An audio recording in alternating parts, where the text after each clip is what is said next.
Hello बच्चों, very very good morning to all of you. तो कैसे हैं आप लोग? बहुत अच्छे। तो ये आपका प्यारा सा छोटा सा यूट्यूब चैनल शारदा क्लासेज आप सभी बच्चों का हार्दिक अभिनंदन करता है, करता था और करता रहेगा भी। तो चलिए आज हम आपके बीच इनऑर्गेनिक का यानी केमिस्ट्री का एक और लेक्चर लेके उपस्थित है। इनऑर्गेनिक का एक चैप्टर हम आपके बीच लेके आए हैं। आज हम लोग क्या पढ़ेंगे केमिस्ट्री में? इनऑर्गेनिक केमिस्ट्री में अकार्बनिक रसायन में हम लोग एक चैप्टर पढ़ेंगे जिसका नाम है पी ब्लॉक एलिमेंट। कितने block element? P block element. आप लोग बेटा पीरियोडिक टेबल का नाम सुने होंगे। वह एक परिवार है, जैसे तुम लोग का खर खानदान होता है वैसे वो भी एक खानदान है जिसका नाम है पीरियोडिक टेबल। और इसके 4 पुत्र हैं। इसके कितने पुत्र हैं? तो 4 पुत्र आपके पीरियोडिक टेबल के हैं। एक आपका एस इसका बेटा हो गया, एक आपका पी हो गया, एक डी हो गया और एक एफ हो गया, यानी 4 संतान इसके हैं। और चारों संतान के भी संतान सब आपको दिखाई देंगे। इसके 2 संतान हैं, ठीक है। एक आपका ग्रुप 1 है, एक आपका ग्रुप 2 है। इसको 1A और इसको 2A बोलते हैं। और P वाला का बेटा 6 गो संतान इसका है और प्रत्येक संतान के अपने अपने परिवार हैं, ठीक है। जैसा कि आज आप उसके विषय में जानेंगे। ज़्यादा कुछ तो जो बच्चे थ्योरी में पढ़े उनके लिए कहीं कोई प्रॉब्लम नहीं है, लेकिन मैं जो बता रहा हूँ उसको ध्यान से सुनिएगा। और इसका परिवार में आपका 3A ग्रुप यानी ग्रुप नंबर 3A हो गया, 4A हो गया, 5A हो गया, 6A हो गया, 7A हो गया और 8A हो गया, ठीक है। 8A हो गया या इनर्ट ग्रुप इसी को कहा जाता है, या फिर 0 ग्रुप इसी को कहा जाता है, ठीक है। और सब परिवार में कुछ ना कुछ सदस्य हैं, यानी प्रत्येक परिवार में इसके जो परिवार है इसके भी संतान है। 6 संतान इसके हैं, 8 संतान इसका है। इसका तो पोता पोती सब हो गया है, तो इसमें आपका 10 ग्रुप इसमें भी आएगा। 8 है और एक का 3 बच्चा है और सब में एलिमेंट है। और एफ वाले में आपका 2 संतान है, एक 4F वाला और एक 5F वाला जो 3 और 4 से निकला है। तो ये आपका पीरियोडिक टेबल का वंशावली था जो हेरिडेटरी था, वो मैंने आपको बताया। हेरिडेटरी कहने का मतलब जो आपको पढ़ाया गया है, कॉपीराइट बिल्कुल। तो ये आपका, तो हमको आज इसी पी ब्लॉक के विषय में पढ़ना है। किसके विषय में? तो इसी पी ब्लॉक एलिमेंट के विषय में जानेंगे। अलग अलग एलिमेंट है, जैसे आपका 3A का एलिमेंट, जरा सा इसका हम चर्चा कर देते हैं कुछ। 3A का एलिमेंट आपका हो गया,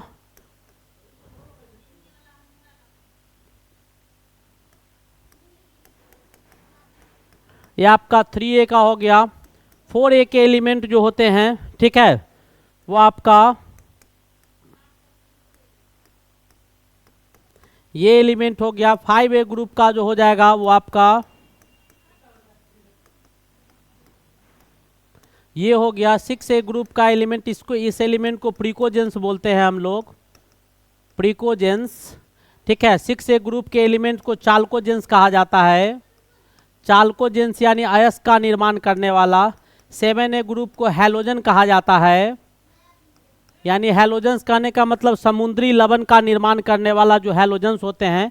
तो 6A में आपका आ जाएगा, और भी है, और 7A में आपका आ जाएगा। और 8A ग्रुप में जो आपका एलिमेंट आएगा वो आपका क्या आ जाएगा? तो हीलियम तो ऊपर होगा, हीलियम के बाद नियॉन हो जाएगा, नियॉन के बाद आपका आर्गन हो जाएगा, आर्गन के बाद क्रिप्टॉन हो जाएगा, क्रिप्टॉन के बाद जेनॉन हो जाएगा, जेनॉन के बाद आपका रेडॉन हो जाएगा। तो यही ग्रुप आपको ये जो दिया गया है, बस इसी का कहानी हमको पढ़ना है। इसमें कुछ मेटलॉइड्स होगा, कुछ मेटल होगा और कुछ नॉन मेटल होगा, यानी कुछ उपधातु होंगे, कुछ धातु होंगे, बाद बाकी सारे के सारे धातु होंगे। तो आज हमको पी ब्लॉक के विषय में पढ़ना था। मैंने एक परिवार बताया कि इसके 4 संतान SPDF जो आपका ब्लॉक होता है पीरियोडिक टेबल का, आवर्त सारणी का, और 18 ग्रुप पीरियोडिक टेबल में आपको 18 ग्रुप्स होते हैं, ठीक है। और आपको 7 पीरियड्स होता है, यानी 18 आपका वर्ग होता है और 7 आपके आवर्त होते हैं। क्या होते हैं? 7 आपके आवर्त होते हैं। टोटल एलिमेंट्स 118 था, 118 को बक्सा है, 118 तत्व अभी पूरा का पूरा भरा हुआ है। तो चलिए हम यहीं से स्टार्ट करेंगे। थ्योरी तो आप लोग को जानना है नहीं, जो पढ़ चुके हैं बहुत अच्छी बात है, लेकिन मैं इस चैप्टर का लगभग इस पूरे चैप्टर में 70 क्वेश्चंस लेके आए हैं और मैक्सिमम क्वेश्चंस ऑब्जेक्टिव का और 2 मार्क्स का। बहुत अच्छा चैप्टर है, 70 क्वेश्चंस लेके आया हूँ और 50 मिनट के अंदर आपको 70 क्वेश्चन बताया जाएगा। 50 मिनट्स में एक एक क्वेश्चन को एक्सप्लेन करेंगे, बहुत अच्छी तरह से जानेंगे कि क्या होगा क्या नहीं होगा। तो चलिए स्टार्ट करते हैं बिना समय गंवाए हुए। लेकिन अगर चैनल को सब्सक्राइब नहीं किए हो तो सब्सक्राइब जरूर कर लेना, कर लिए होंगे। तो चलिए स्टार्ट करते हैं। और आज का पहला क्वेश्चन हमारा क्या है, निम्नलिखित में से कौन सा बंधन सबसे मजबूत है। बेटा ये बॉन्ड जो आपको दिखाई दे रहा है हैलोजन ग्रुप है, इसमें halogen group fluorine fluorine chlorine chlorine iodine iodine bromine bromine के बीच है। ये इंटर हैलोजन कंपाउंड्स है। कैसे कंपाउंड्स है, इंटर हैलोजन कंपाउंड्स है। बॉन्ड भी आपका इंटर हैलोजन बॉन्ड्स है। और आपको पूछा जा रहा है कि इसमें सबसे मजबूत बंधन किसका होगा, तो मैं आपको बता दूं कि इसमें सबसे मजबूत बंधन क्लोरीन क्लोरीन के बीच होगा। नो डाउट कि यही होगा। अब कोई आपसे पूछ दे कि क्लोरीन क्लोरीन के बीच में कैसे होगा, तो आपको ये पता होना चाहिए कि जब हम पीरियड में यानी ग्रुप में ऊपर से नीचे जाते हैं तो ये आपका फ्लोरीन है, ये आपका क्लोरीन है, ये आपका ब्रोमीन है और ये आपका आयोडीन है। ऊपर से नीचे जाने पर आपका क्या होगा, तो फ्लोरीन को छोड़कर बाद बाकी क्लोरीन से नीचे जाएंगे तो बंधन ऊर्जा जो होगा, बॉन्ड एनर्जी जो होगा वो आपका घटेगा। बॉन्ड एनर्जी क्या होगा, घटेगा। ऊपर से नीचे आएंगे तो बॉन्ड एनर्जी हमारा क्या होगा, घटेगा। कैसे घटेगा, जैसे आपका फ्लोरीन फ्लोरीन दिया हुआ है, क्लोरीन क्लोरीन दिया हुआ है, ब्रोमीन ब्रोमीन के बीच का बॉन्ड हो गया और आपका आयोडीन आयोडीन के बीच आपका बॉन्ड हो गया। सबके बॉन्ड एनर्जी मैं आपको बता दूं कि बॉन्ड एनर्जी जो सबका होता है, तो फ्लोरीन वाला का 37 होता है, इसका 48 होता है, ठीक है। और ब्रोमीन के बीच जो बॉन्ड एनर्जी होगा 58, इसका आपका एक मिनट रुक जाइए, हम थोड़ा सा इसको सही कर दें। आपको बॉन्ड एनर्जी ऊपर से नीचे जाते हैं तो बॉन्ड एनर्जी क्या होता है, तो फ्लोरीन का सबसे कम होता है। फ्लोरीन का क्या होता है, सबसे कम होता है। और उसके बाद जब देखिएगा तो फ्लोरीन का जो ब्रोमीन एनर्जी है सबसे कम, इसका लगभग आपका 37 के करीब आ जाएगा। कितना के करीब आ जाएगा, तो इसका बॉन्ड एनर्जी आपका 37 किलो जूल पर मोल, किलो कैलोरी पर मोल के बराबर होता है। यानी ये आपका जो बॉन्ड निकाला गया है वो किस पे निकाला गया है, तो किलो कैलोरी पर मोल में बॉन्ड एनर्जी निकाला गया है। और क्लोरीन का जब आप निकालेंगे तो इसका सबसे ज़्यादा होगा और 58 होगा। इसका आपके 46 होंगे और इसका आपका 36 होगा लगभग आयोडीन फ्लोरीन का। तो बॉन्ड एनर्जी सबसे ज़्यादा किसमें है, इसमें आपका है। तो बॉन्ड एनर्जी अगर ज़्यादा होगा तो बॉन्ड एनर्जी ज़्यादा होने का मतलब कि बॉन्ड के फॉर्मेशन में ज़्यादा एनर्जी लगा है, बॉन्ड मजबूत है, तो इतना एनर्जी जब देंगे तब ये बॉन्ड टूटेगा। एक तो ये कहानी हो गया। उसके बाद फ्लोरीन क्लोरीन में देखिएगा तो फ्लोरीन का साइज छोटा होता है। फ्लोरीन का साइज छोटा होता है। आप अगर देखेंगे तो फ्लोरीन में 3 लोन पेयर और 1 बॉन्ड फ्लोरीन के बीच ऐसा होगा। आपको साइज छोटा होगा क्योंकि इसमें डी कक्षा नहीं होता है। तो इसके बीच आपका वैसे ही आपका क्लोरीन है, तो क्लोरीन का भी कहानी दरअसल वैसा ही होगा जैसा फ्लोरीन का है। क्लोरीन हो जाएगा और इसमें भी आपका 3 लोन पेयर होगा और यहाँ पर लोन पेयर को सूडो निगेटिव चार्ज कहा जाता है, ठीक है। काल्पनिक ऋणात्मक आवेश कहा जाता है लोन पेयर को। अब दोनों को देख रहे होंगे तो साइज आपका इसका बड़ा है, इसका छोटा है। यहाँ पर लोन पेयर जो निगेटिव चार्ज है इसके बीच में रिपल्सन तेजी से होगा, ये रिपेल करेगा, एक दूसरे को दूर भगाएगा तो बॉन्ड कमजोर हो जाएगा, तो बॉन्ड स्ट्रेंथ क्या हो जाएगा, ये आपका वीक हो जाएगा। और यहाँ पर ये जो रिपल्सन होगा, lone pair repulsion, lone pair repulsion, यानी लोन पेयर रिपल्सन जो होगा वो आपका ज़्यादा होगा। यहाँ पर लोन पेयर रिपल्सन बहुत ज़्यादा होगा। विकर्षण लोन पेयर विकर्षण बल जो होगा वो ज़्यादा होगा। और यहाँ पर लोन पेयर विकर्षण जो होगा, एलपी रिपल्सन जो होगा वो आपका कम होगा। एलपी रिपल्सन यहाँ क्या होगा, कम होगा। ये दूर है तो निगेटिव कम होगा, तो ये आपके बॉन्ड क्या होंगे, ये वीक बॉन्ड हो जाएगा और ये कौन सा बॉन्ड हो जाएगा, तो ये स्ट्रॉन्ग बॉन्ड हो जाएगा। कौन सा बॉन्ड हो जाएगा, स्ट्रॉन्ग बॉन्ड हो जाएगा। उम्मीद है आपको समझ में आ गया होगा। तो बॉन्ड डिसोसिएशन एनर्जी ऐसे भी देख सकते हैं, ऊपर से नीचे आते हैं तो घटता है, ज़्यादा इसका होता है, इसे घटते चला जाता है, फ्लोरीन का कम होता है। और इन दोनों में अगर देखिएगा तो यहाँ पर रिपल्सन ज़्यादा होता है, तो बॉन्ड को ऑलरेडी ये तोड़ना चाहेगा, दूर भगाएगा, तो ये ऑलरेडी इसको कमजोर करेगा। और यहाँ पर दूरी पर है तो लोन पेयर रिपल्सन कम जाएगा, बॉन्ड आपका स्ट्रांग होगा। तो सबसे स्ट्रांग बॉन्ड कोड हो गया तो Cl। इससे क्वेश्चन मुख्य रूप से हमेशा पूछा जाता है। नेक्स्ट क्वेश्चन की ओर बढ़ते हैं। क्या कहता है, chlorine react with excess of ammonia to form.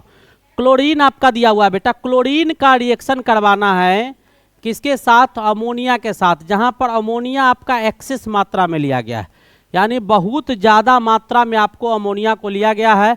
तब आप रिएक्शन करवाइएगा तो क्या बनेगा, तो रिएक्शन करवाने के बाद आपका NH4Cl आप प्लस नाइट्रोजन गैस बनेगा। ठीक है, ये आपका तब बनेगा जब अमोनिया एक्सेस में लेंगे। ऐसे क्वेश्चंस आपको आएगा तो अमाउंट पर भी, केमिकल रिएक्शन जो होता है वो रिएक्टेंट्स के अमाउंट पर भी निर्भर करता है, रिएक्टेंट्स अभिकारक की मात्रा पर भी निर्भर करता है। इसी क्वेश्चन में हम ऐसा अगर करें कि अमोनिया को ले ले और यहाँ पर Cl2 को हम एक्सेस अमाउंट में ले लेते हैं, एक्सेस अमाउंट में अगर Cl2 को ले लीजिएगा तब आपका कहानी कुछ और आ जाएगा। क्या आ जाएगा, तो यहाँ पर बन जाएगा 3HCl आप प्लस NCl3 का फॉर्मेशन हो जाएगा, नाइट्रोजन ट्राइक्लोराइड बन जाएगा। क्या बन जाएगा, नाइट्रोजन ट्राइक्लोराइड बन जाएगा।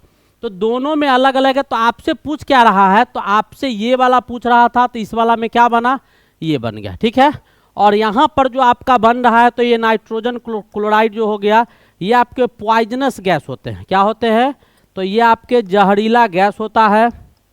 ठीक है, जहरीला गैस होता है और इसी को हम लोग फॉस्जिन कहते हैं। क्या कहते हैं, इसी का नाम आपका फॉस्जिन भी होता है। क्या होता है, इसका नाम फॉस्जिन होता है। ठीक है, यहाँ तक आपको समझ में आ गया होगा। ये आपका लिक्विड फॉर्म में होता है। किस फॉर्म में होता है, तो एक्सप्लोसिव, येलो कलर का एक्सप्लोसिव होता है। नाइट्रोजन, लिक्विड नाइट्रोजन क्लोराइड होता है। ये गैस नहीं है, ये आपका किस फॉर्म में होगा, तो लिक्विड फॉर्म में होगा। किस फॉर्म में, तो ये लिक्विड फॉर्म में आता है। ठीक है, तो आपसे अगर इसी में क्वेश्चन पूछता कि अगर अमोनिया का रिएक्शन एक्सेस ऑफ क्लोरीन के साथ करवाएंगे तब क्या बनेगा, तब आपको इसका निर्माण होता। इसी में पूछ रहा है कि अगर क्लोरीन का रिएक्शन करवाया गया है किसके साथ, एक्सेस ऑफ अमोनिया के साथ, तो अमोनियम क्लोराइड और नाइट्रोजन गैस आपको मिला है, यानी C is the correct option. Next question की ओर मूव करते हैं। हमारा अगला क्वेश्चन क्या है, कहता है समूह 16 के तत्व को क्या कहा जाता है। मैंने अभी पहले ही बताया था, समूह 16 के तत्व को चाल्कोजेंस कहा जाता है। क्या कहते हैं हम लोग, चाल्कोजेंस कहते हैं। समूह 16 के तत्व चाल्कोजेंस होता है। ये आपका ग्रीक वर्ड है। ये कैसा वर्ड है बेटा, ग्रीक वर्ड है। और ये दो वर्ड से बना हुआ है, एक आपका चाल्को है और दूसरा आपके जेंस है। चाल्को का मतलब होता है, चाल्को जो दिया हुआ है, चाल्को का मतलब होता है और जेंस का मतलब होता है टू प्रोड्यूस। टू प्रोड्यूस यानी क्या, और प्रोड्यूसिंग ग्रुप, और प्रोड्यूसिंग ग्रुप, और प्रोड्यूसिंग ग्रुप। ठीक है, यानी जो और को प्रोड्यूस करता है, अयस्क को देने वाले जो ग्रुप होते हैं उसी ग्रुप को क्या कहा जाता है, और प्रोड्यूसिंग ग्रुप। तो 6A ग्रुप के एलिमेंट को क्या कहा जाता है, चाल्कोजेंस कहा जाता है। उम्मीद है आपको समझ में आ गया होगा। 7A ग्रुप को हैलोजेंस कहा जाता है। डी ब्लॉक के एलिमेंट आपका ट्रांजिशन एलिमेंट, संक्रमण तत्व कहलाते हैं। और मोबाइल गैसेज जो है वो आपको इनर्ट गैसेज, यानी 8A ग्रुप के जो एलिमेंट होगा उसको मोबाइल गैसेज कहा जाता है। सबका कहानी मैंने बता दिया, आगे चलते हैं। नेक्स्ट कहता है द स्ट्रॉन्गेस्ट एसिड इज। इन चारों में आपसे पूछ रहा है कि सबसे मजबूत अम्ल कौन होगा। ठीक है, सबसे मजबूत अम्ल कौन होगा, तो सारे के सेंट्रल एटम को आप देखेंगे तो सब में सेंट्रल एटम Cl है। और आपको मैं एक चीज़ बता दूं कि ऑक्सीडेशन स्टेट जो होता है, ऑक्सीडेशन स्टेट अगर ज़्यादा होगा तो उसका एसिडिक स्ट्रेंथ भी बढ़ेगा। ऑक्सीडेशन स्टेट अगर ज़्यादा होगा, ऑक्सीडेशन स्टेट, ऑक्सीकरण अवस्था, ऑक्सीकरण अवस्था अगर ज़्यादा होंगे, ऑक्सीकरण अवस्था क्या होगा, आपके अधिक होंगे, तब आपका क्या हो जाएगा, तो आपका बढ़ जाएगा। क्या बढ़ जाएगा, तो एसिडिक स्ट्रेंथ भी बढ़ जाएगा।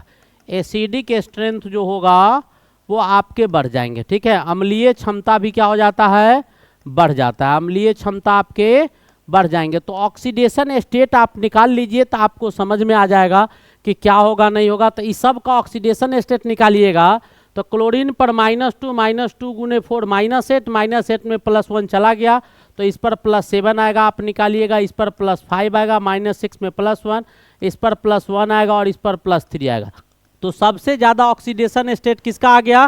तो HCl4 का आ गया। ठीक है, HCl4 का सबसे ज़्यादा आ गया। और एक कंजुगेशन बढ़ता है तब भी, एक और कहानी आपको मैं बता दूं कि कंजुगेशन आपका बढ़ेगा तब भी आपके क्या होंगे? तो एसिडिक स्ट्रेंथ बढ़ेंगे। एसिडिक स्ट्रेंथ जो होगा वो आपके बढ़ने का काम करेगा, एसिडिक स्ट्रेंथ बढ़ेगा। तो आप वहाँ से भी देख सकते हैं, नो डाउट कि आप वहाँ से नहीं देख सकते हैं। तो ये दो ऑप्शन आपको दिखाई दे रहा था। ठीक है, जैसा कि मैंने आपको बताया, ऑलरेडी आपको समझ में आ रहा होगा कि क्या हो रहा है। तो इससे एक तरीका ये हम जान गए, नाम जब देखिएगा तो ये आपको हाइपोक्लोरस एसिड हो गया, वो आपका क्लोरस एसिड हो गया, ये क्लोरिक एसिड हो गया, और वो आपका कौन सा एसिड हो गया? तो पर क्लोरिक एसिड हो गया। तो पर क्लोरिक वाला ज़्यादा स्ट्रॉन्गेस्ट होता है। ठीक है, चलिए नेक्स्ट क्वेश्चन की ओर बढ़ते हैं। क्या कहता है? Which one of the following is the main product of the reaction. आपके सामने केमिकल रिएक्शन दिया गया है, मैं इसको लिखता हूं और पूछ रहा है कि इसका प्रोडक्ट क्या बनेगा। यानी CHCl3 को ऑक्सीजन के साथ रिएक्शन करवाते हैं इन प्रेजेंस ऑफ H-म्यू, यानी प्रकाश की उपस्थिति में, तब आपका यहाँ क्या बन रहा है? तो HCl बन रहा है। और आपसे पूछ रहा है कि प्रोडक्ट क्या बनेगा? तो COCl बनेगा, COCl2, कार्बोनाइल क्लोराइड, COCl2 कौन सा हो जाएगा?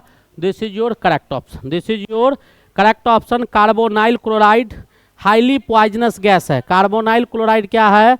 तो ये आपका हाईली पॉइजनस गैस है। कौन सा पॉइजनस गैस है? हाईली पॉइजनस गैस है। और इसी गैस का नाम आपका फॉस्जीन है। इसी गैस का नाम क्या होता है? तो फॉस्जीन होता है। उम्मीद है आपको ये भी क्वेश्चन समझ में आ गया होगा। नो डाउट कि आपको समझ में नहीं आया होगा। ठीक है, नो डाउट है कि आपको समझ में नहीं आया होगा। तो चलिए अब हम अगले क्वेश्चन की ओर मूव करते हैं। ठीक है, हमारा अगला क्वेश्चन क्या है? सबसे प्रबल ऑक्सीकारक है। तो बेटा ऑक्सीकारक किसको कहा जाता है? जो दूसरे को ऑक्सीडाइज करवाए, यानी अपने आप को रिड्यूस करवाए। जो इलेक्ट्रॉन लेने की क्षमता जिसमें ज़्यादा होगा वही आपका ऑक्सीकारक होगा। और इलेक्ट्रॉन सबसे ज़्यादा कौन ले सकता है? तो जो ज़्यादा इलेक्ट्रोनिगेटिव एलिमेंट होगा। तो इसमें आपका F2 ऑप्शन करेक्ट होगा। क्यों होगा? क्योंकि यह बहुत ज़्यादा क्या होता है? बहुत ज़्यादा वैद्युत ऋणात्मक तत्व होता है। क्या होता है? बहुत ज़्यादा इलेक्ट्रोनिगेटिव तत्व होता है। यानी बहुत ज़्यादा इलेक्ट्रोनिगेटिव तत्व होगा तो इलेक्ट्रॉन लेने की कैपेसिटी इसमें ज़्यादा होगी। और जब ये इलेक्ट्रॉन लेगा तो किसी न किसी से इलेक्ट्रॉन छीनेगा, और जिससे इलेक्ट्रॉन छीनेगा उसका इलेक्ट्रॉन घटेगा तो वो ऑक्सीडाइज होगा और ये अपने आप को रिड्यूस करवाएगा। तो F2 is your correct option. Next question कहता है सफ़ेद और पीला फास्फोरस है। सफ़ेद और पीला फास्फोरस बेटा एलोट्रॉप्स होते हैं। जैसे कार्बन का एलोट्रॉप्स होता है डायमंड, ग्रेफाइट, बक फ्लोरेंस, वैसे ही आपके इसके भी एलोट्रॉप्स होते हैं। किसके? फास्फोरस के भी वाइट और येलो एलोट्रॉप्स होते हैं। ठीक है, जिसमें मैक्सिमम हिस्सा जो होता है वो आपका फास्फोरस का बना होता है। कार्बन के एलोट्रॉप्स में कार्बन की मात्रा बहुत ज़्यादा होती है। डायमंड हो गया, ग्रेफाइट हो गया, बक फ्लोरेंस हो गया, इसमें कार्बन 95% से ज़्यादा होता है। बाद बाकी उसी में 1-2% दूसरा तत्व होता है, बाद बाकी वही पाया जाता है, उसी को एलोट्रॉप्स बोलते हैं। अब क्या कहता है? विच of the following is strongest base. आपको इसमें पूछ रहा है कि स्ट्रॉन्गेस्ट बेस कौन है। इसमें आपका जो क्वेश्चन है इसमें पूछ रहा है कि सबसे मजबूत बेस किसमें है। तो सबसे मजबूत बेस जो होगा वो आपका कौन सा होगा? तो CH3NH2 होगा। ये क्यों होगा? तो due two plus I effect, due two plus I effect. यानी क्या कहता है कि प्लस आई इफेक्ट के कारण, प्लस आई प्रभाव के कारण, प्लस आई प्रभाव के कारण आपका ये जो प्रभाव दिया गया है, इस प्रभाव के कारण क्या होगा? डेंसिटी जो होगा alkyl group the electron density of nitrogen, I effect के कारण डेंसिटी नाइट्रोजन के घनत्व बढ़ते हैं। घनत्व क्या होगा? बढ़ेगा, और नाइट्रोजन का घनत्व अगर बढ़ेगा तो उसका लोन पेयर कंजुगेशन जो होगा वो आपका बढ़ने का काम करेगा। तो आपको जैसे इसमें क्वेश्चन है, जरा ध्यान से देखिएगा, नाइट्रोजन 3 बॉन्ड बना रहा है, हाइड्रोजन के साथ एक लोन पेयर है। यहाँ पर नाइट्रोजन जो है 2 हाइड्रोजन है और एक आपका अल्काइल ग्रुप है, एक लोन पेयर है। और यहाँ पर देखिएगा तो नाइट्रोजन में एक हाइड्रोजन है और 2 का 2 CH3 है, 2 का 2 CH3 है और एक है। और यहाँ पर आपका नाइट्रोजन के पास 3 का 3 CH3 है, तीनों का तीनों CH3 है।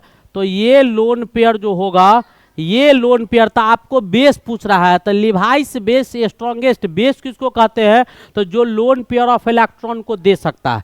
तो ये लोन पेयर इलेक्ट्रॉन को नहीं देगा, ये लोन पेयर इलेक्ट्रॉन को क्या करेगा, नहीं देगा। क्यों नहीं देगा, क्योंकि ये 3-3 से बंधा हुआ है, वो इसको जाने ही नहीं देगा, तो ये तो देगा नहीं, ठीक है। अब इसके बाद जो देगा लोन पेयर ऑफ इलेक्ट्रॉन को, जो लोन पेयर इलेक्ट्रॉन को देगा वो उतना अच्छा बेस होगा, ठीक है। जो लोन पेयर ऑफ इलेक्ट्रॉन को एक्सेप्ट करता है उसी को लेवाइस एसिड बोलते हैं, और जो लोन पेयर ऑफ इलेक्ट्रॉन को देता है उसी को लेवाइस बेस कहा जाता है। तो स्ट्रॉन्गेस्ट एसिड जो यहाँ पर होगा, तो यहाँ पर अवेलेबिलिटी जो होगा lone pair of electron to proton, यहाँ पर इसके कारण lone pair of electron to proton availability आपका बढ़ जाएगा, तो बेसिसिटी भी बढ़ जाएगा। तो कौन सा ऑप्शन होगा, सी इज योर करेक्ट ऑप्शन। यही कहानी था जो मैंने आपको समझाया। नेक्स्ट क्वेश्चन क्या कहता है, अदर देन ऑक्सीजन, ऑक्सीजन को छोड़कर ग्रुप 16 का एलिमेंट, तो ग्रुप 16 में कौन सा एलिमेंट होता है, ऑक्सीजन हो गया, सल्फर हो गया, सेलेनियम हो गया, टेलेनियम हो गया, पोलियम हो गया, ठीक है। ऑक्सीजन, सल्फर, टेलेनियम, पोलियम, और आपके एक और एलिमेंट होते हैं, और वो कौन सा एलिमेंट होता है वो आपको शायद जानकारी होगा, नहीं भी होगा तो कोई दिक्कत नहीं है। तो ये एलिमेंट आपको होते हैं, इसमें आपका ये रेडियो एक्टिव होता है, ठीक है। इसकी नो एटोमिसिटी, इसका कोई परमाणविकता नहीं होता है। ये आपके ऑक्टा एटॉमिक होते हैं, ऑक्टा एटॉमिक कहने का मतलब क्या, 8 परमाणविक होता है। और ये आपका डाई एटॉमिक होता है, ये आपके क्या होंगे, डाई एटॉमिक गैस होता है, ठीक है। ये 2 परमाणविक होता है। तो आपको इसमें कौन सा है, तो सल्फर है, दिखाई दे रहा है।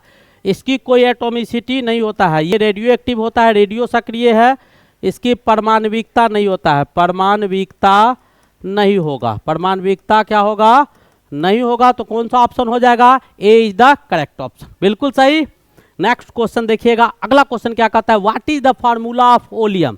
ओलियम क्या होता है बेटा, तो SO3 का रिएक्शन हम लोग H2SO4 के साथ करवाते हैं, तो H2S2O7 का फॉर्मेशन होता है, इसी को हम लोग ओलियम बोलते हैं। है कहीं ऑप्शन, H2S2O7, यानी A is the correct option, A is the correct option, यानी SO3 H2SO4 से मिलता है तो ओलियम बनता है। नेक्स्ट क्वेश्चन क्या कहता है, ammonia changes the moist red litmus. तो अमोनिया बेटा आपका कैसा होता है, तो बेसिक नेचर का होता है। किस नेचर का होता है, बेसिक नेचर का होता है, क्षारीय प्रवृत्ति का होता है। तो रेड लिटमस को किस में चेंज कर देगा, ब्लू में कर देगा। अगर एसिडिक होता तो ब्लू लिटमस को रेड में चेंज कर देता, ठीक है। नेक्स्ट क्वेश्चन देखिएगा, आगे क्या कहता है, नाइट्रोजन एंड ऑक्सीजन, नाइट्रोजन और ऑक्सीजन दोनों के दोनों अधातु होते हैं। क्या होते हैं, दोनों के दोनों हमारे अधातु होते हैं। नेक्स्ट क्वेश्चन देखिएगा क्या कहता है, विच of the following gas is mono atomic, mono मतलब सिंगल, एटॉमिक मतलब एटम वाला। तो आपको ये पता होना चाहिए कि क्लोरीन रूल ऑफ ऑक्टेट से ClCl 7 गो आपका, यानी 3 गो लोन पेयर यहाँ हो गया, इधर भी 3 गो लोन पेयर हो गया, और उसके बाद एक बॉन्ड ये बीच में बनाएगा, ठीक है। और इसके बाद रूल ऑफ ऑक्टेट से ये भी स्टेबल, और रूल ऑफ ऑक्टेट से ये भी स्टेबल। तो ये मोनो एटॉमिक नहीं होगा, हीलियम आपका मोनो एटॉमिक होगा।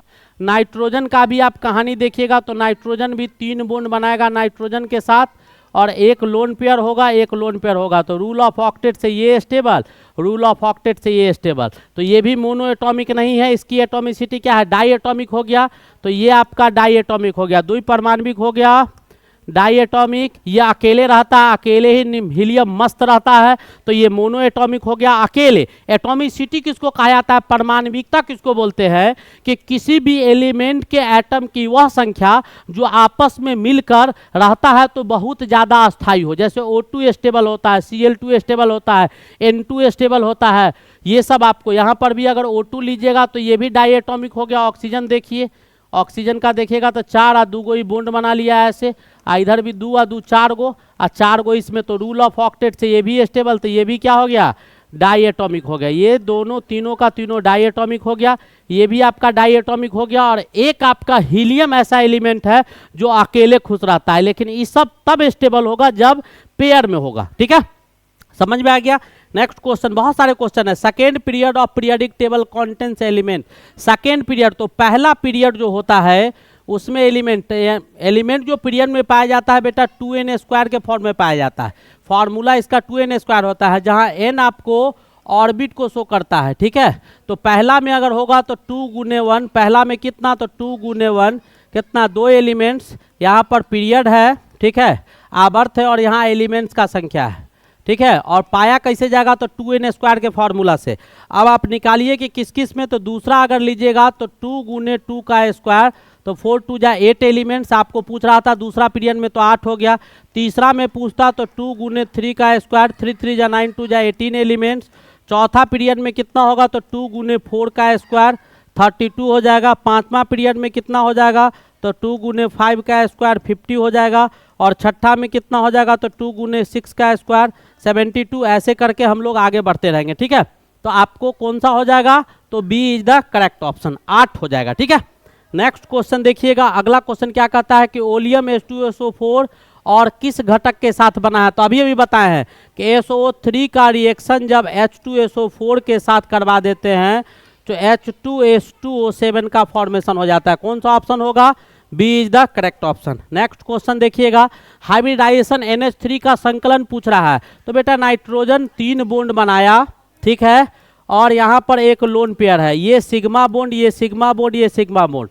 तो हाइब्रिड ऑर्बिटल का संख्या, हाइब्रिड ऑर्बिटल का संख्या कितना हो जाएगा, संकलित कक्षा का संख्या आपका कितना हो जाएगा, तो सिग्मा बॉन्ड 3 गो, लोन पेयर एगो, 4 हो गया। तो इसका हाइब्रिडाइजेशन कितना हो जाएगा, तो sp3 हो जाएगा। कितना हो जाएगा, sp3। तो हाइब्रिडाइजेशन आप लोग पढ़े होंगे कि नंबर ऑफ हाइब्रिड ऑर्बिटल बराबर total number of sigma bond plus lone pair of electron होता है। ठीक है, तो ये भी आ गया। नेक्स्ट क्वेश्चन देखिएगा, द सिंबल ऑफ हीलियम का सिंबल क्या होता है, तो He होता है हीलियम का संकेत।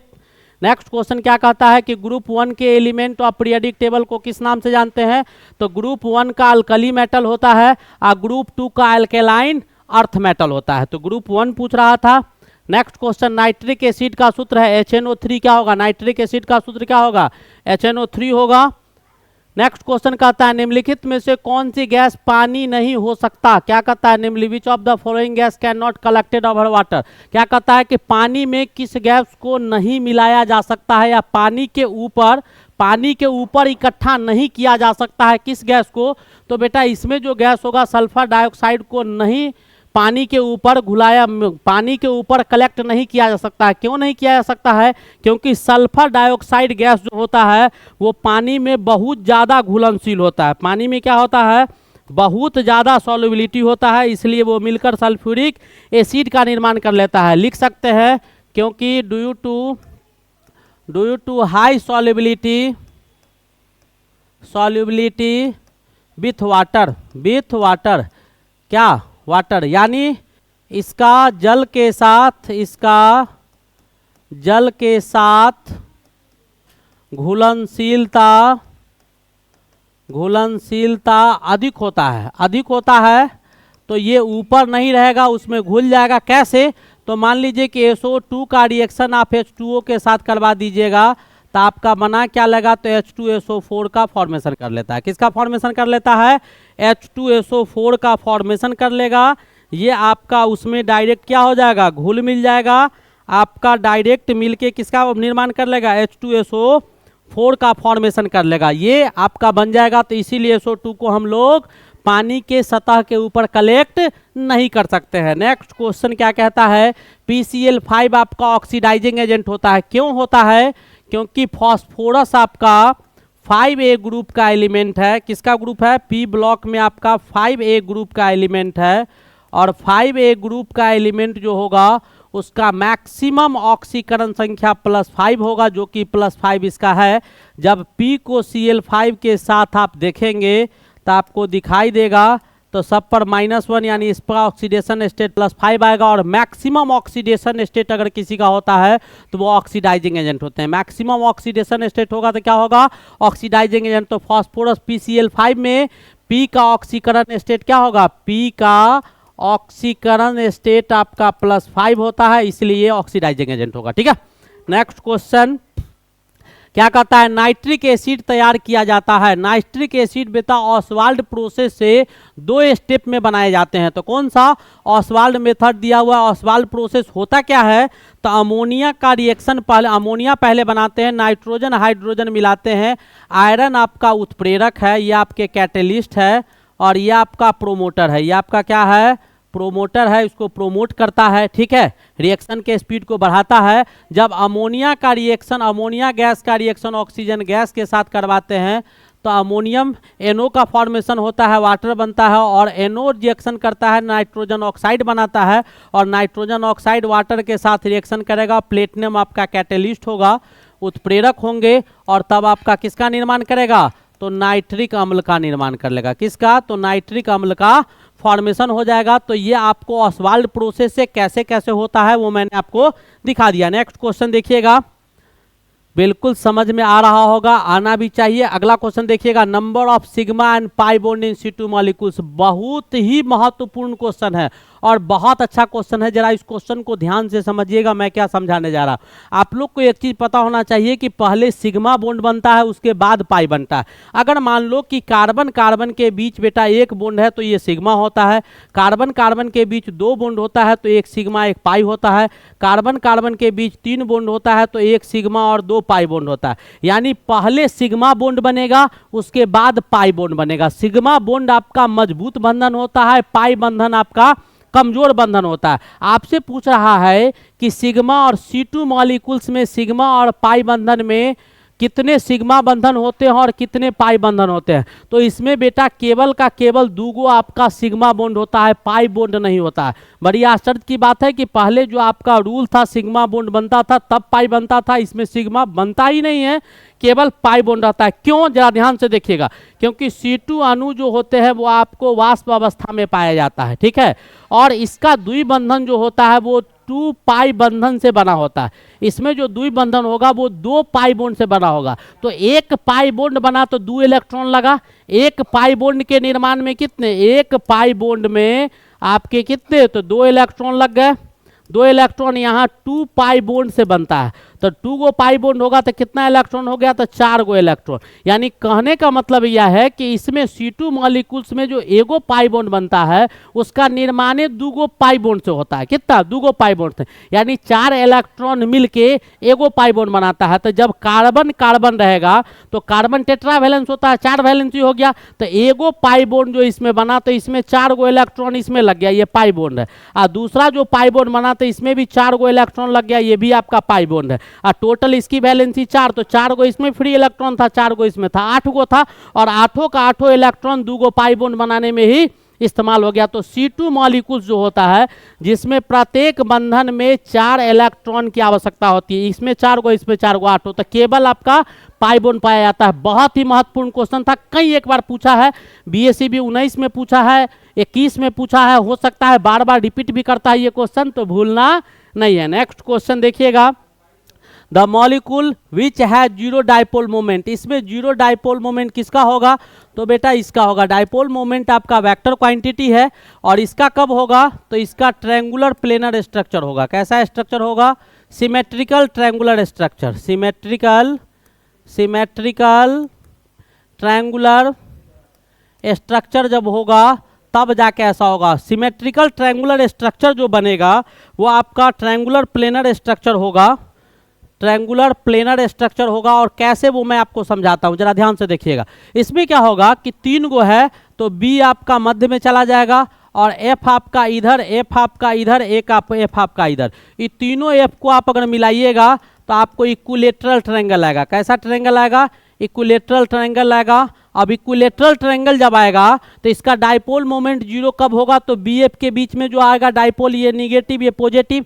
केमिस्ट्री में उल्टा होता है डायरेक्शन, यानी केमिस्ट्री में direction negative positive to negative होता है, और फिजिक्स में डाइपोल मोमेंट का निगेटिव टू पॉजिटिव होता है। अब इन दोनों को वेक्टर एडिशन से जोड़िएगा तो इसके द्वारा मान लीजिए कि F1 फोर्स इधर लग रहा है और इसके द्वारा F2 फोर्स इधर लग रहा है। तो आप जब देखेंगे तो इन दोनों का रिजल्टेंट आपका इधर आएगा वेक्टर के, नियम से इधर आ जाएगा और ये आपका इधर आ जाएगा, और F1 जो होगा वो आपके किसके बराबर हो जाएंगे, F2 के बराबर हो जाएंगे, डायरेक्शन अपोजिट हो जाएगा, मैग्नीट्यूड दोनों का बराबर हो जाएगा। तो BF3 का डायपोल मोमेंट का मान 0 होगा कब, जब इसका स्ट्रक्चर आपका सममित त्रिकोणीय सतहीय संरचना होगा। सममित त्रिकोणीय सतहीय संरचना जब होगा, इस फॉर्म में होगा, यानी ये आपका इक्विलेटरल ट्रायंगल है। कैसा ट्रायंगल है, इक्विलेटरल ट्रायंगल यानी समबाहु त्रिभुज। कैसा त्रिभुज है, तो समबाहु त्रिभुज होंगे और सब प्रत्येक कोना पर आपको फ्लोरीन होगा और सेंटर पर जो होगा वो आपका ब्रोमीन होगा, ऐसा तब जाके इसका डायपोल मोमेंट 0 होगा, अदरवाइज संभव नहीं है। और सबके कुछ ना कुछ होते हैं। अब कहता है the product obtain with silica का रिएक्शन करवाया गया है हाइड्रोजन फ्लोराइड के साथ। तो बेटा सिलिका का रिएक्शन SiO2 का रिएक्शन हाइड्रोजन फ्लोराइड के साथ करवाइएगा तो SiF4 बनेगा, और ये SiF4 वाटर के साथ मिलकर क्या बना लेता है, H2SiF6 का निर्माण करता है। तो H2SiF6 कहाँ होगा, B is the correct option. ठीक है, नेक्स्ट क्वेश्चन देखिएगा आगे क्या कहता है, विच of the following has most stable +2। तो +2 ऑक्सीडेशन स्टेट कब होगा, जब लास्ट का 2 इलेक्ट्रॉन निकाल देंगे और उसके बाद वो स्टेप। तो इलेक्ट्रॉनिक कन्फिग्रेशन लिखिएगा, जैसे मान लो हम एक एग्जांपल देते हैं, जिंक है तो जिंक का कितना होता है 30 होता है, Zn2+ कर दिए तो कितना हो गया 28 हो गया। इलेक्ट्रॉनिक कन्फिग्रेशन लिखिएगा तो 4s 0 हो जाएगा, 3d 10 हो जाएगा। अब d में तो 10 है, 0 हो गया, तब भी ये क्या होगा स्टेबल हो जाएगा, ये क्या हो जाएगा स्टेबल हो जाएगा, नो डाउट कि स्टेबल नहीं होगा। तो वैसे ही आप निकालिएगा तो प्लेटिनम होगा, प्लेटिनम का क्या 82 होता है, लास्ट में आप 2 इलेक्ट्रॉन इससे बाहर निकलेगा, P का पूरा कक्षा भर जाएगा। ठीक है, नेक्स्ट क्वेश्चन देखिएगा, which gas is absorb strongly by charcoal. कौन सा गैस चारकोल के द्वारा स्ट्रांगली एब्जॉर्ब किया जाता है, यानी कौन सी गैस चारकोल द्वारा दृढ़ता से अवशोषित किया जाएगा। तो बेटा अमोनिया गैस होगा। क्यों, क्योंकि ये आसानी से द्रवीकृत हो जाता है, द्रवीकृत हो जाता है, द्रवीकृत हो जाता है, ये आसानी से क्या हो जाता है, तो द्रवीकृत यानी easily लिक्विफिएबल, ये आसानी से लिक्विड में चेंज कर जाएगा। और जो आसानी से लिक्विड में चेंज कर जाएगा तो लिक्विड को आसानी से एब्जॉर्ब चारकोल करता है। ठीक है, तो चारकोल आसानी से द्रव को अवशोषित करता है, आसानी से द्रव को अवशोषित करता है। तो अवशोषित करेगा किसको, चारकोल, तो द्रव को अवशोषित करता है। तो अवशोषित चारकोल को चारकोल किसको अवशोषित करेगा, जो द्रव के फॉर्म में रहेगा। इसमें कौन सा गैस है जो आसानी से द्रव में बदल जाएगा, तो NH3 आसानी से लिक्विफाइड हो जाता है। और लिक्विफाइड गैस को या लिक्विफाइड सब्सटेंस को, लिक्विफाइड कंपाउंड को चारकोल आसानी से एब्जॉर्ब कर लेता है। तो कौन एब्जॉर्ब होगा आसानी से, तो NH3 होगा। समझ में आ गया होगा। नेक्स्ट क्वेश्चन क्या कहता है कि निम्नलिखित में से कौन पीला या भूरा रंग देता है क्षारीय के साथ, पीला और भूरा रंग देगा। विच of the following gives yellow और ब्राउन प्रिसिपिटेट एल्कलाइन एस्टर में NH3। बेटा कौन देगा, NH3 आपका देगा। ठीक है, रिएजेंट के रूप में प्रिसिपिटेट उसको बोलते हैं, केमिकल रिएक्शन के दौरान इंटरमीडिएट कुछ प्रोडक्ट बनते हैं जो हमारे लिए यूजफुल नहीं होता है या केमिकल रिएक्शन में कभी कभी यूजफुल होता है, उसी को प्रिसिपिटेट बोलते हैं, जो NH3 उसमें था। Which metal nitrate gives colourless gas on the thermal decomposition. क्या कहता है कि इसमें आप अगर तोड़िएगा तो जैसे देखो NaNO3 को आप तोड़ दीजिएगा तो Na+ में और NO3 में, तो यहाँ कौन सा गैस आया NO3, ये आपका कौन सा गैस है, तो ये कलरलेस गैस है, यानी ए ऑप्शन इज द सही ऑप्शन। NO3- क्या हो गया, कलरलेस गैस हो गया। तोड़ेंगे भी तो नाइट्रोजन ऑक्सीजन आएगा, कलरलेस गैस हो जाएगा। नेक्स्ट क्वेश्चन देखिएगा क्या कहता है, what happens when water react with quick lime, यानी कैल्शियम ऑक्साइड के साथ वाटर का रिएक्शन करवाइएगा बेटा तो सिलेक्ट लाइम बनेगा, CaOH होल 2 का निर्माण करेगा। सिलेक्ट लाइम इसको कहा जाता है। और यहाँ से हीट निकलता है, क्या होता है, चूना को पानी में डाल देता है तो खौलने लगता है, जानता होगा, तो वही तो एक्सोथर्मिक रिएक्शन है। कैसा है, इससे उष्मा बाहर निकला तो उष्मा क्षेपीय अभिक्रिया हो गया। नेक्स्ट क्वेश्चन क्या कहता है कि वाशिंग सोडा है, washing soda sodium bicarbonate decahydrated, sodium bicarbonate decahydrated इसका केमिकल नाम होता है, कॉमन नाम वाशिंग सोडा।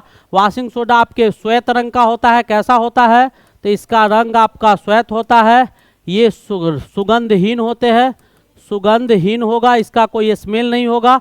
और ये क्या करेगा कि हवा से नमी को अवशोषित करेगा, हवा से नमी को अवशोषित करता है। ये इसके कुछ गुण होते हैं, इससे भी क्वेश्चन आपको पूछता है। अवशोषित करता है, हवा से नमी को अवशोषित करने का काम कौन करता है? तो वॉशिंग सोडा करता है। ये आप क्लास 10th में भी पढ़े होंगे। नेक्स्ट क्वेश्चन देखिएगा, अगला क्वेश्चन हमारा क्या है? इलेक्ट्रॉनिक कॉन्फ़िगरेशन अल्कली मेटल का, यानी पहला ग्रुप का NS1 होगा। जैसे मान लो हाइड्रोजन है तो 1s1 हो जाएगा, लिथियम है तो 2s1 हो जाएगा, सोडियम है निकाल लो 3s1 हो जाएगा, सोडियम के बाद पोटेशियम है तो 4s1 हो जाएगा। ठीक है, पोटेशियम के बाद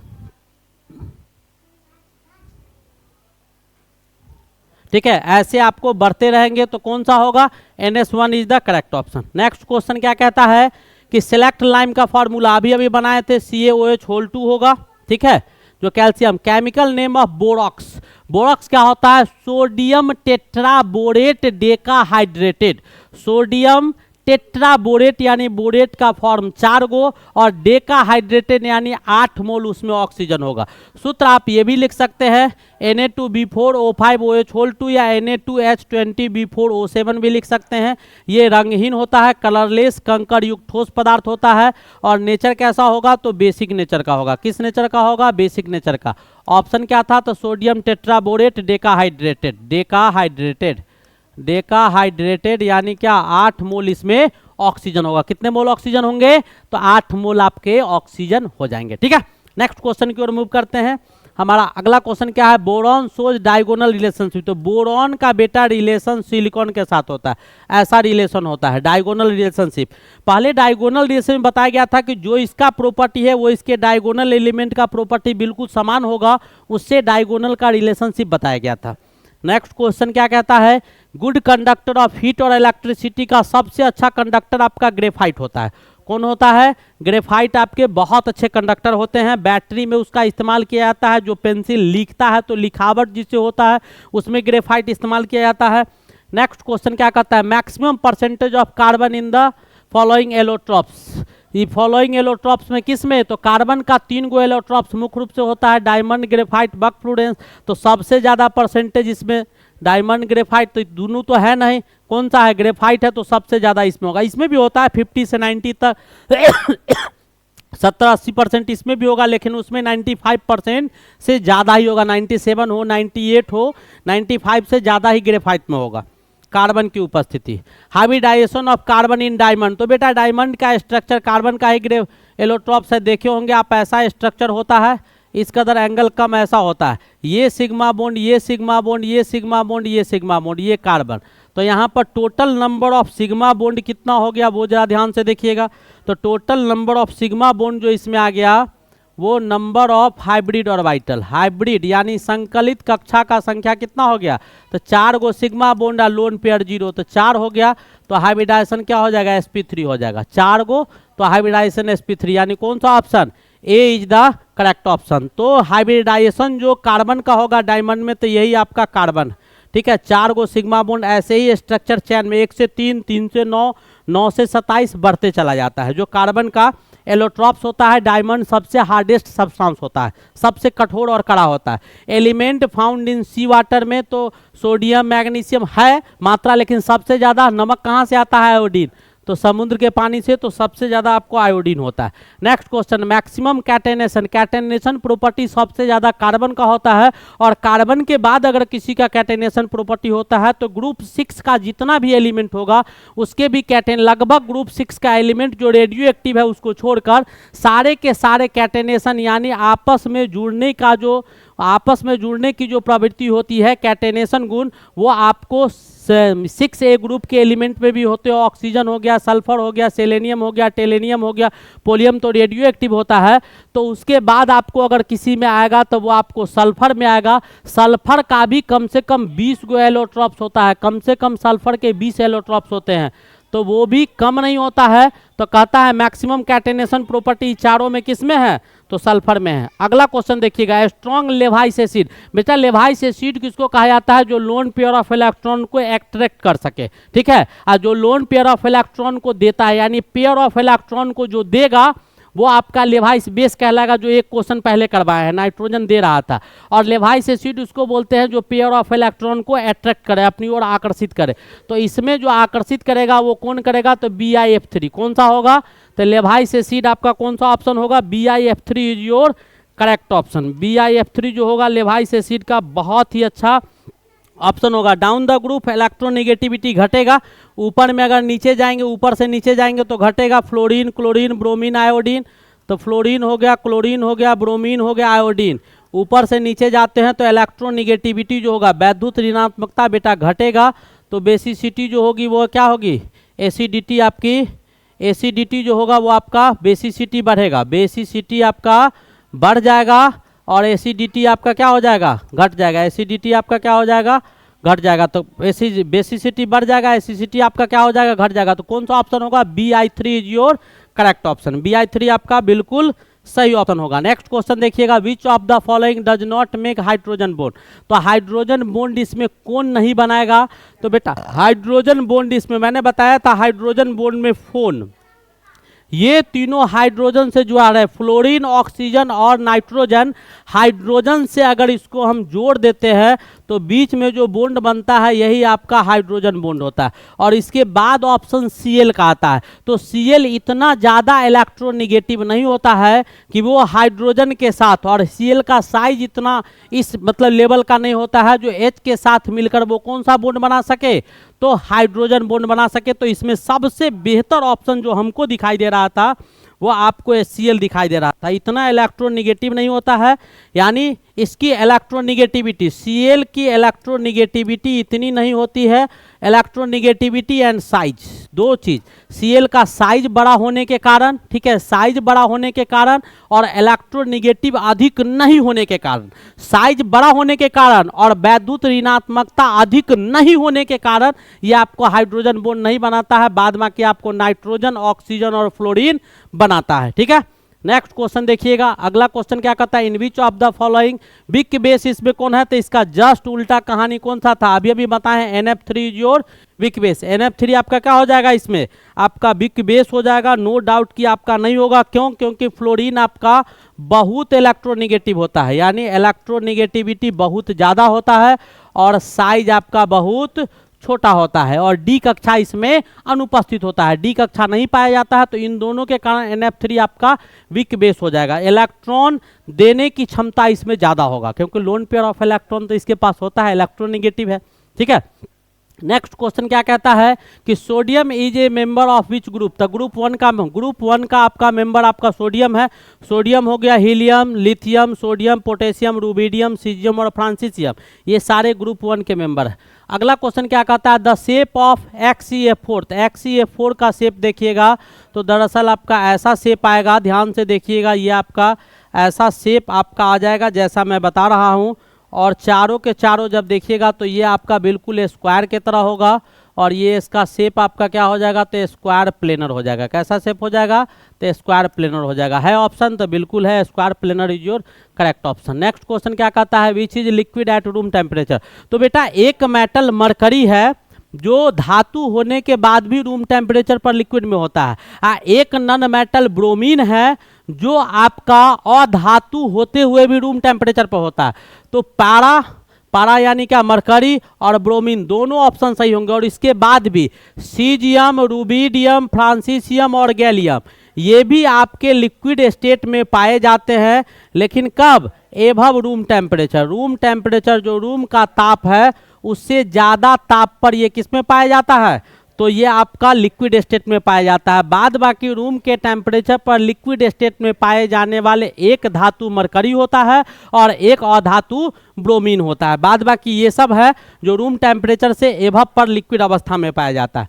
next question, the chief ore of helium का सबसे महत्वपूर्ण ओर आपका कौन है, तो मोनाजाइट होता है। नेक्स्ट क्वेश्चन देखिएगा, द ग्रीन विट्रॉल क्या होगा, तो आयरन सल्फेट हेप्टाहाइड्रेटेड ग्रीन विट्रॉल है जिसको हम लोग हरा थोथा भी बोलते हैं। ठीक है, हरा थोथा, लाल थोथा, पीला थोथा, इससे भी एक क्वेश्चन आपको रहता है, तो ध्यान से जान लीजिएगा, पढ़ लीजिएगा, एक क्वेश्चन रहेगा उससे। नेक्स्ट क्वेश्चन क्या कहता है, H2SO4 क्या है, तो H2SO4 सल्फ्यूरिक एसिड है। ठीक है, नेक्स्ट क्वेश्चन क्या कहता है, सो देखिएगा, निम्नलिखित में से किसमें अधिकतम आयनीकरण होगा, तो जितना ज़्यादा जो इलेक्ट्रोनेगेटिव होगा, तो इन सारे में आपका ये मेटल है, तो ये आपका इसके इलेक्ट्रॉनिक सिलिकॉन है, ये मैग्नीशियम है, तो सबसे ज़्यादा इलेक्ट्रोनेगेटिव कौन, तो फास्फोरस। और जब इलेक्ट्रोनेगेटिविटी बढ़ेगा तो आयोनाइजेशन क्या होगा, बढ़ेगा, आयोनाइजेशन, आयन में परिवर्तन होने की क्षमता क्या हो जाएगी, आयोनाइजेशन बढ़ जाएगा, ठीक है, आयंस में जल्दी चेंज कर जाएगा। नेक्स्ट क्वेश्चन, KFE4 के आपका क्या दिया हुआ है, K4 कॉम्प्लेक्स कंपाउंड है, FeCN6 दिया हुआ है। अब इसमें पूछ क्या रहा है, तो Fe का हाइब्रिडाइजेशन, तो बेटा Fe का कोऑर्डिनेशन नंबर कितना हो जाएगा, तो 6 हो जाएगा, यानी Fe आपको 6 गो CN से जुड़ा हुआ है, कितना से जुड़ा हुआ है, 6 गो CN से आपका जुड़ा हुआ है, कितना CN से, तो 6 CN से आपका Fe जुड़ा हुआ है। और CN की इलेक्ट्रोनेगेटिविटी 1 होती है, तो इसमें सब में सिग्मा बॉन्ड है, सब में कितना है, सिग्मा बॉन्ड, लोन पेयर है नहीं, तो हाइब्रिड ऑर्बिटल 6 हो जाएगा, तो हाइब्रिडाइजेशन क्या हो जाएगा, sp3d2, कौन सा option, sp3d2 is your correct option, ठीक है। Next question, which inert gas is most reactive, inert gas में हीलियम हो गया, नियॉन हो गए, आर्गन हो गया, क्रिप्टन हो गया, जेनॉन हो गया, रेडॉन हो गया, लेकिन इसमें सबसे ज़्यादा रिएक्टिव कौन होता है, तो जेनॉन होता है, ठीक है। नेक्स्ट क्वेश्चन क्या कहता है कि विच फॉर्म्स कलर्ड सॉल्ट, तो कलर्ड सॉल्ट कौन बनाएगा, तो बेटा ध्यान से देखो, इसका इलेक्ट्रॉनिक कन्फिग्रेशन कीजिएगा तो 3d10 आएगा, इसका भी कीजिएगा तो 3d10 आएगा। वैसे डी ब्लॉक के एलिमेंट जो होते हैं, डी ब्लॉक का एलिमेंट जितना भी होगा वो, या ट्रांजिशन एलिमेंट जिसको संक्रमण तत्व बोलते हैं, तो डी ट्रांजिशन के कारण उसमें अगर डी कक्षा खाली रहता है, डी सब सेल अगर उसका खाली रह जाता है, तो उसी के कारण डी संक्रमण के कारण उसको कलर मिलता है, उसमें अनपेयर्ड इलेक्ट्रॉन पाए जाते हैं, जिससे सब्सटेंस आपका कलर्ड होता है। तो इसका भी देखिएगा, तो इसका भी आप देखेंगे तो इसका भी आपका D10 में चला जाएगा, बचेगा ये, तो इसका D10 में नहीं जाएगा, 26 है, 3d6 था, 3d5 आएगा। और इसमें जब आप देखेंगे तो इसमें 5 अनपेयर्ड इलेक्ट्रॉन आ जाएगा, कितना आ जाएगा, 5 अनपेयर्ड इलेक्ट्रॉन आ जाएगा। तो वैसे आपका डी ब्लॉक, तो ये भी डी ब्लॉक का था, ये भी डी ब्लॉक का था, ये सारे डी ब्लॉक के थे, लेकिन सारे के डी ब्लॉक में इस सब के अंतिम कक्षा में डी कक्षा भरा हुआ था, इसके डी कक्षा में कंप्लीट इलेक्ट्रॉन नहीं था, 5 के 5 अनपेयर्ड थे, इसलिए ये कलर्ड यौगिक को देगा, जनरली डी ब्लॉक एलिमेंट ही देता है। अब कहता है H3BO3 जो है वो आपका मोनोबेसिक है, कैसे, तो वो आप कहानी देखिए, BO3 दिया हुआ है, H3BO3 को अगर हम रिएक्शन करवा देते हैं H2O के साथ तो आपको एगो H+ देता है, तो एगो H+ दिया यानी क्या हो गया, ये मोनोबेसिक एसिड हो गया, मोनोबेसिक एसिड हो गया। अब बेसिक एसिड काहे हुआ कि देखो यहाँ पर OH- भी इसके पास है और यहाँ पर H+ भी इसके पास है, तो इसको हम लोग मोनोबेसिक लेवाइस एसिड कहा जाता है, वीक लेवाइस एसिड कहा जाता है, क्या कहा जाता है, monobasic and weak Lewis acid कहा जाता है। नेक्स्ट क्वेश्चन देखिएगा क्या कहता है, वह यौगिक जो गैस चरण में आयनिक है लेकिन ठोस चरण में आयनिक नहीं है, तो इसमें आपका गैस चरण में आयनिक तो कौन हो जाएगा, तो PCl5। PCl5 दोनों अवस्था में क्या होता है, हाईली स्टेबल होता है, क्या होता है, बहुत ज़्यादा अस्थायी होता है। PCl5 ऑक्सीकरण संख्या +5 होता है, तो ये द्रव के अवस्था में भी और ठोस के अवस्था में भी, दोनों के दोनों अवस्था में क्या होंगे, तो हाईली स्टेबल होता है, ये न्यूट्रल मॉलिक्यूल्स होता है, ठीक है। कब, जब इसका ट्राइगोनल बाइपिरामिडल सिमेट्री होगा तब, यानी हाईली स्टेबल होगा, ठीक है, किस स्टेट में, सॉलिड स्टेट में भी, और कौन सा स्टेट, तो गैसियस स्टेट में भी, कौन सा स्टेट, तो गैसियस स्टेट में भी, गैसियस स्टेट, गैसियस अवस्था में भी अस्थायी होगा। कब, जब इसका स्ट्रक्चर आपका ट्राइगोनल बाइपिरामिडल होगा, ट्राइगोनल बाइपिरामिडल होगा, बाइपिरामिडल होगा तब जाके। ट्राइगोनल बाइपिरामिडल कहने का मतलब ये हुआ कि P हो गया, यहाँ पर आपके Cl हो गए, उसके बाद आपके एक Cl यहाँ हो गए, एक Cl यहाँ हो गए, ये आपका ट्राइगोनल हो गया, ठीक है। और बाइपिरामिडल तो एक Cl ऊपर और एक Cl नीचे, ऐसा अगर सिमेट्रिकल ट्राइगोनल बाइपिरामिडल स्ट्रक्चर होगा तब, सिमेट्रिकल ट्राइगोनल बाइपिरामिडल स्ट्रक्चर होगा तब, जैसा कि मैंने आपको संरचना दिखा दिया है, ठीक है, तब जाके ये स्टेबल होगा, अदरवाइज स्टेबल नहीं हो सकता है। यहाँ तक समझ में आ गया। कुछ और क्वेश्चन अभी हमारे पास है, सारे के सारे खत्म करेंगे। F2 का फॉर्म करवाते हैं K2Mn6 के साथ। K2Mn6 का रिएक्शन हम लोग SbF5 के साथ 150 डिग्री सेल्सियस पर गर्म करते हैं तो क्या बनता है, KSB6 NF3 और यहाँ से फ्लोरीन आपका बाहर निकलता है। ये स्ट्रॉन्गर लेवाइस एसिड होता है जो MnF3 को यहाँ से क्या करता है, खींच लेता है। ये स्ट्रॉन्गर होता है, ये आपका बेस है, लेवाइस एसिड है, ये आपका बेस है, इसको खींच कर यहाँ से क्या करता है, बाहर निकाल देता है और फ्लोरीन यहाँ से मुक्त हो जाता है। तो कौन सा ऑप्शन होगा, SbF5 is your correct option. Next question देखिएगा, अगला क्वेश्चन क्या है, द फॉस्फोरस H2PO4 H3PO3 होगा, H3PO3 और H3PO4, H3PO2 और H3PO3 H3PO4 के अम्ल में तो एसिडिटी बिहेवियर सब देखेंगे तो ये सब का ज्योमेट्री बेटा जब देखिएगा तो आपके सारे के सारे ज्योमेट्री में आपका फॉस्फोरस टेट्राहेड्रल आएगा। आप बना के देख सकते हैं। नेक्स्ट क्वेश्चन देखिएगा, क्या कहता है कि ट्राइबेसिक एसिड है, ट्राइबेसिक एसिड है तो H3PO4 ले लो, H3PO4 संरचना बनाओ तो H हो गया, P हो गया, डबल बॉन्ड O हो गया, यहाँ पर आपके OH हो गए, यहाँ पर आपके OH हो गए, ठीक है, और यहाँ पर भी आपके OH हो गए। तो क्या go try basic H plus को दिया, H प्लस को दिया, H प्लस को, तो बेसिसिटी इसकी कितनी हो गई, 3, बेसिसिटी क्या हो गया, 3 आ गया, यानी ट्राई बेसिक एसिड होगा। कौन सा, H3PO4 है कहीं ऑप्शन है, बिल्कुल, यानी H3PO4 is your correct option. Next question देखिएगा, अगला question, the number of hydrogen atom attached with hypophosphorous, तो हाइपोफॉस्फोरस क्या होता है, तो H3PO2 होता है। अब इसमें पूछ रहा है आपका कि हाइड्रोजन एटम कितने अटैच होंगे, तो देखिएगा स्ट्रक्चर बनेगा P डबल बॉन्ड O, एक single bond O, H3PO3, H3PO3 हो गया। इसके बाद आपका यहाँ पर क्या आ जाएगा, PO2 था ना, H3PO3 होगा।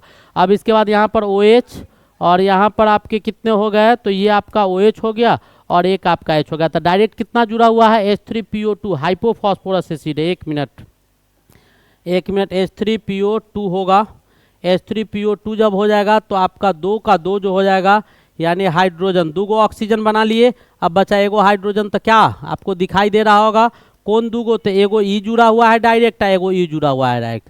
तो हाइड्रोजन से डायरेक्ट क्या गो फॉस्फोरस एटम जुड़ा हुआ है, तो 2 ठो जुड़ा हुआ है, किस में, हाइपोफॉस्फोरस एसिड में।